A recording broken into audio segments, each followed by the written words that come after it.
Welcome to Moving the Research Conversation Forward. After joining a convening of researchers and academics from the best institutions in the world, I was blown away by the caliber and quality of the research and innovative thinking happening amongst these brilliant thinkers. Why didn't I know about them? Why doesn't the venture ecosystem know about them? Why aren't we bridging their thinking with us as practitioners? Something had to change. By moving the research conversation forward past the abysmal stats that women only receive a certain amount of capital, that people of color receive even less, by moving past the abysmal stats and into the research that can unlock an exciting and hopeful future for entrepreneurs and the venture ecosystem as a whole, Moving the Research Conversation was born. Together, let's bridge the research and VC communities, let's advance the dialogue, and let's move the research conversation forward.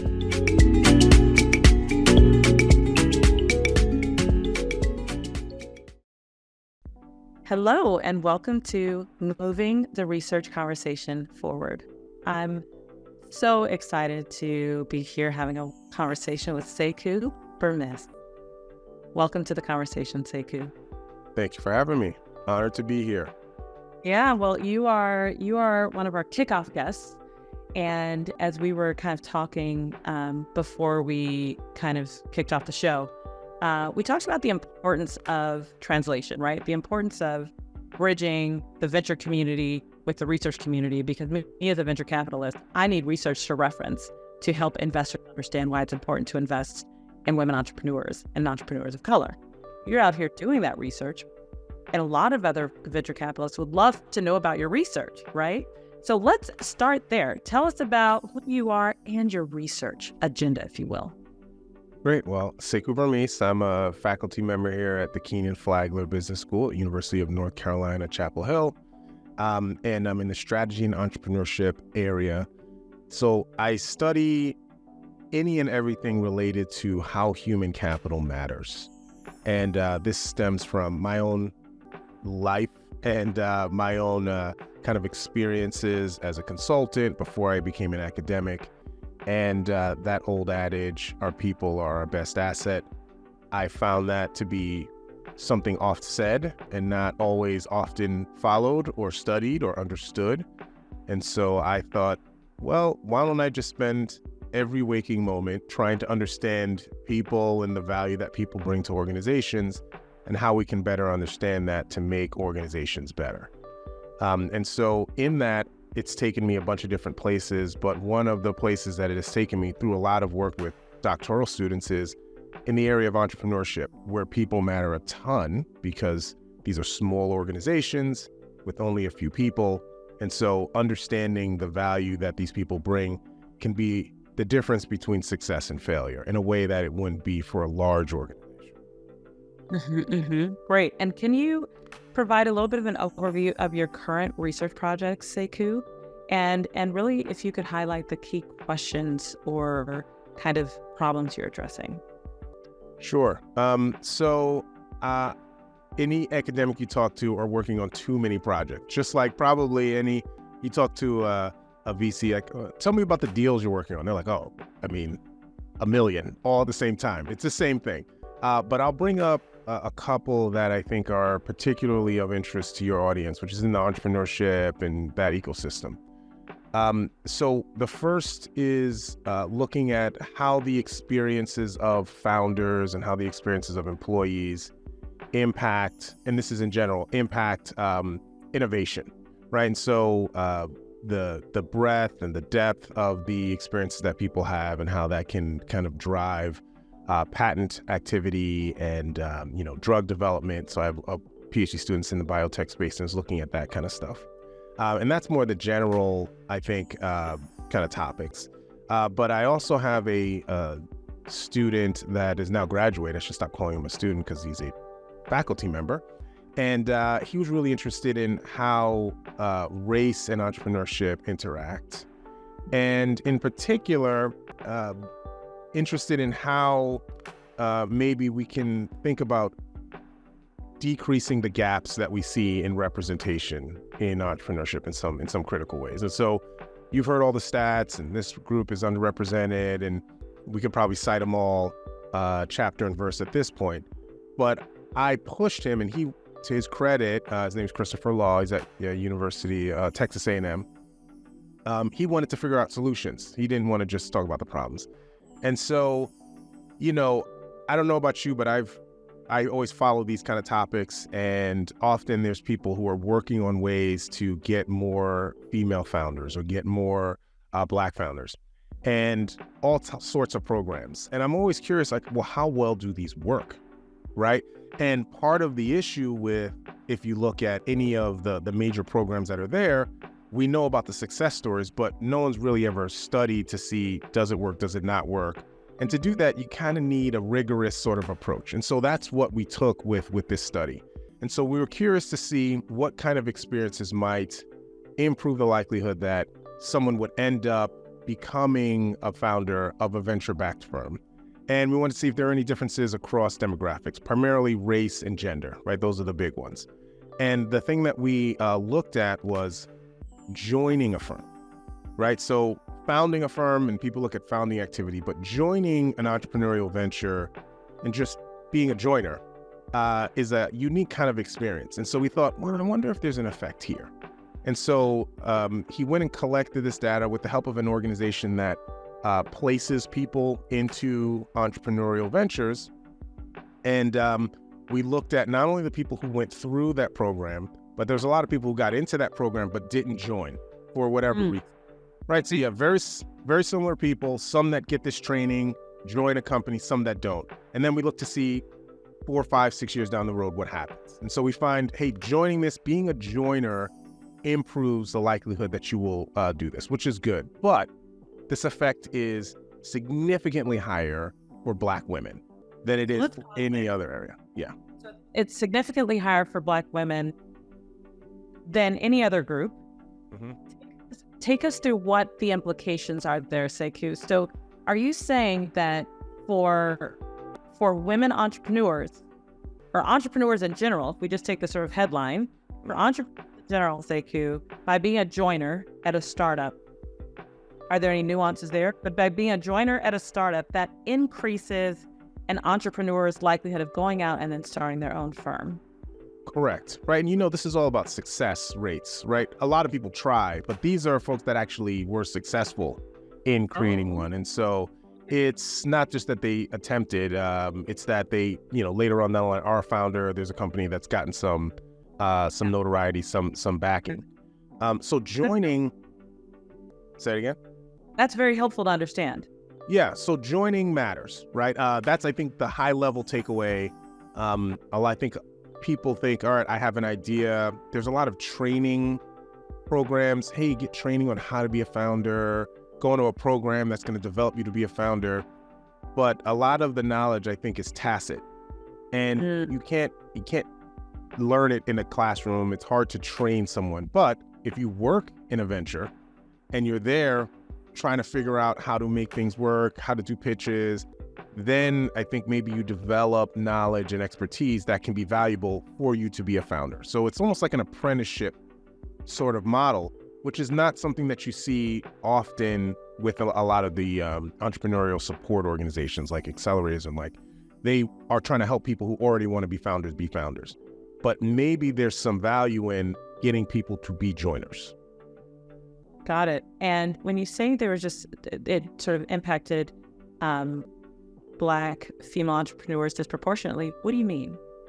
So if you just look at like kind of the likelihood that an individual will eventually become a startup founder, the effects in general for being a joiner was somewhere around 20%, let's say.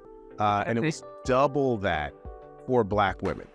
Now, the caveats, I have to give you all my caveats, right? Which are the number of Black women is much lower in a lot of these samples than others, right? And so there's a small sample bias that's potentially at play here. But we've, run our models and controlled for everything that we can control for. And also, we looked at Black women that were joiners and Black women that weren't joiners, right? So we compared the two together, and we still see that this effect kind of exists. And so we think that there's something unique there. And to figure that out, we actually have started now interviewing a lot of women from our sample to try to get an understanding of what maybe helped them by being a joiner. What was the focus of this? Mm-hmm. That was my next question going to be, because a lot of the folks that are listening, right, Sekou, are people that care about advancing women, and they care about advancing women of color. So, if your research is pointing to the value of this particular group joining startups, right? Maybe that's where we should be putting more attention. So I wanted to ask you 2 questions. As you start to talk to some of the folks that participated in your study, were there any insights that have already come out, or any insights that are sort of coming out? 1. 2, have they referenced, are you aware of programs or have you talked to any programs that do focus on placement, right? And connecting women entrepreneurs of color to startups? Yeah. All right. So on the first question about what are things that have come up in these interviews, there are a few that immediately resonate with me are this recognition that it doesn't take a genius to be a founder, right? So some of these interviewees were like, well, I thought it was some kind of magic, or you had to be a brainiac. And then I realized, oh no, these are people that I am just as smart as, that are figuring it out. They're just resourceful. And so a lot of it is kind of breaking that facade about what does it take to be a venture-backed entrepreneur.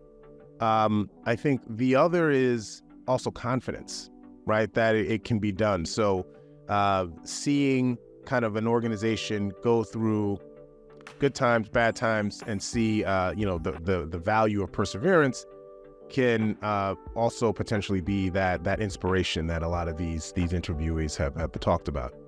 I think the other is relationships. So you can imagine you're working in this space, you start to develop relationships with not only people who are experts in the field, but also, potential funders and customers and the like. And so now those are relationships that you can carry on with you as you found your own organization. And it should be clear, these foundings were not related, right? So it wasn't as if, hey, I worked for an ed tech company, now I started an ed tech company. They worked for whatever company they got in, and they would start a company that they were thinking about ahead of time. And it can be very, very different. So a lot of these things are generalizable. Yeah, no, that's really insightful. And I think for the one thing I'm hearing you say, Sekou, that really resonates is your research uncovered the need for soft skills like confidence, right? Mm-hmm. Breaking a facade, right? Mm-hmm. And it resonates for me as an emerging fund manager, right? So much of what people say is there are fewer than 100 women that look like me as general partners of their own early stage venture capital firms. And so part of the role of anyone in this ecosystem, I think what you're highlighting, Sekou, because it resonates for me, is that you have to sort of break the facade that says you shouldn't be here for some reason, or you have to be this genius to build the company. You have to understand a market need and be in a position and have the skill sets to build to service that need, right? Yeah. And I think when what really surprised me is that your research is really uncovering kind of the need for these sort of softer skills, right? The need for confidence or breaking facades. Did you notice that as you were talking to these founders? Yeah, I mean, I didn't. So my co-author did a lot of the. I did the outreach to get him. He did a lot of the actual interviews.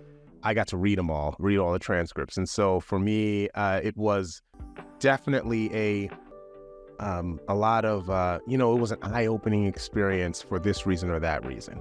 Yeah, and I completely understand. I mean, in academia, when you're a PhD student, you're in essence an apprentice. And you are on projects that you're not driving, but you're in them and you're part of the team. And that's really invaluable kind of experience. And so I can see how it would translate to entrepreneurship in the same way. The other thing that I think also kind of came out of this is how important it is for these kind of programs to maybe increase. This is not something that I hear often from friends that I have, from women that I know that are founders. Not many of them have joined first and then gone. They've kind of been pursuing their own.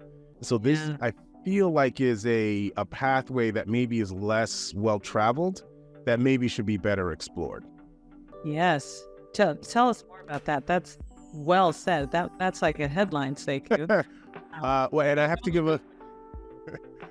give a plug to organization that we did connect with, and they do this. This is something that they do. They believe with it. They believe in it, not with any kind of lens on gender or race, but in general, that this is important. And so our research does show this, and that's Venture for America. Are you familiar with Venture? Just like, yeah, so it's just like Teach for America. It's a similar kind of concept. And so it's getting individuals who are, recent college graduates to be involved with entrepreneurial ventures, just as an employee, as a joiner, and to help them in that way. And they help to, supplement some of their income so that they can afford to be working with these small companies that maybe don't have the funds to pay them the salaries that they would otherwise get. And so it's that experience that seems to be really vital. And I think Venture for America is a really unique sort of organization when it started. I remember having students that told me about it 10 years ago and being like, oh, that's interesting. And they've continued to grow. And this paper is largely stems from access to the data that they were gracious enough to share with us so that we could run this analysis. And, it could have shown no effect, right? So I give them a lot of credit for saying, let's see if what we purport to be helpful with entrepreneurship actually works. And that's something that I think I would hope is the top line kind of piece, which is there's a lot of things that we think work in the ecosystem that we haven't really rigorously tested yet. And that's, I think, a thing that academics and practitioners such as you we can do a better job of partnering to actually find some solutions. We can do a better job of partnering to actually find some solutions, Sekou. You're giving me all of the quotables, because that's exactly why we're having this conversation, right? Because we do a better job of partnering. If we want data that can better advance my work, and you want to do the kind of research that helps to move the needle in favor of getting more, capital into the hands of entrepreneurs, like and also helping them succeed. Because it's not just about getting the capital. They need to then build successful businesses. How come we're not partnering? How come we're not working together? Someone described this as a bit of a chasm, right, between two groups that should be working together more closely. So I got two questions for you as we wrap up.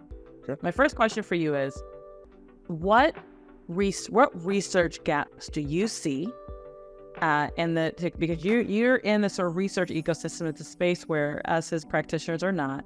Where are some of the research gaps that you see, research inquiries and questions that ought to be asked? So that's question one. I'd love to hear your thoughts on that. I'd love to hear what you're working on. Like, what kind of research are you? What does 24 look like? What does 25 look like for you? And then leave us with a parting thought. And leave you with a parting thought? I know, but okay. It's probably baked in there, Sekou. All right. Okay. Well, we'll figure this out. We'll travel this path together, I guess. So the first part of your question was a gap that I see that I think is interesting. Well, I am somewhat fascinated with growth as a concept and as a goal. When I talk to entrepreneurs, there's this growth imperative. We have to grow. And growth is, I think, it can take many different shapes and forms.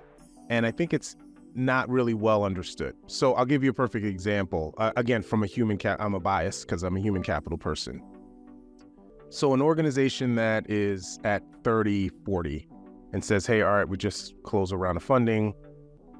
Our imperative is to grow to 200. They know where they need to go, but the pathway, how to grow, what's the smart way, what's the not smart way, what you go sequencing, all these sorts of things. I read this and I don't get a sense that there is really any clear way. And so people are kind of either following what people are telling them to do, which could be based on intuition or it could be based on data. But I don't think there's enough data or research there. So how people grow, how people think about growth, what they visualize when they say growth, Sometimes we say we need to grow, and 4 people are hearing this and they're all thinking we need to grow people, we need to grow market size, we need to grow, and growth looks different and thus they act differently. And so I think since growth is so central to those early stages, it'd be good if we understood it better. And so that's something that I've started a few projects. Again, I'm on too many projects, but it's some projects that I've started where that's a big focus of mine, how people think about growth and then how organizations actually go about growing new ventures and what works and what doesn't. So I guess that's probably a chasm that I'll point out is of interest to me right now. Great. We are both very interested in growth, so we should talk about that the next time that we have a conversation. Yeah, and then aside from the research that I kind of talked about here, I'll give you 2 quick ones. One, I have a ton of work looking at race and ethnicity in top management teams of large organizations. So these are Fortune 500 kind of big companies. And but stems from a very similar place, which is, I think, when I hear the dialogue about diversity and senior leadership, it's there's a lot of things being said that I don't know if anyone has actually ever tested to be true, or there are kind of arguments that are being made that might be somewhat faulty. And I don't think it's for me to argue someone philosophically about what's right or what's wrong, but I can always look in the data and show you what the data says, and then, you make up your own mind. And so I have a slew of papers kind of in that space, which has been interesting. And then the last thing is temporary organizations. So when I say temporary organization, what do you think of? I don't know. I'm like, a temporary organization. Is it? Yeah, I think a pop-up. Obviously, it's a pop-up, yeah. And so I'm not sure. Yeah. So we're in 2024. We're in campaign season. Every 2 years, about 8,000 or 9,000 temporary organizations are created, these campaigns, to try to elect representatives in Congress and the like. And so what I've found as I've gotten into this is that if you look in construction, if you look in entertainment, there are more and more of these. We're going to create an organization, it's going to exist for a year, and then it's going to go away. And so more of this temporary organizing is happening. And again, from the human capital perspective, I'm curious how people staff up temporary organizations that they know are going to end soon. And what are they using to select people if people have kind of histories that aren't, the normal ones we would expect, because people are jumping around a bunch. And so this one is definitely more exploratory, looking to see what these organizations do and then if it's effective. And so I think we're going to see more and more temporary organizing in our economy. And so I'm curious about how those organizations come to be and then disintegrate and then come to be again. Fascinating, Sekou. It sounds like we'll be talking again sometime soon, right? I'm open. You let me know. This is great. Thank you so much for joining, Sekou.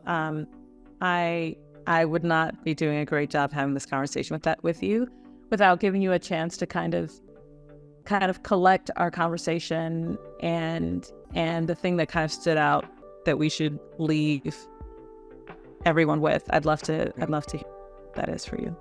Oh, well, you tell a professor to leave you with a nugget, you're going to get a little sermon here. I guess I'll just put it this way. I think that we need to be a little more curious in our approaches to solving these problems. I think aside from, hey, we're all in this thing to do a thing, find ventures that you think are going to grow and XYZ, but we recognize that there are larger issues in our domains. And I would just encourage people to be curious about thinking about ways to solve them and experiment, try stuff, small scale, try things to see if it can help improve. And I think you'll be surprised what you find if you bring that mindset of curiosity to solving some of these issues that you see. That was a sermon worth listening to, Sekou. Thank you for that. It's perfect way to wrap up our conversation, Sekou. Thanks so much for joining us. And thank you all for listening in to moving the research conversation forward.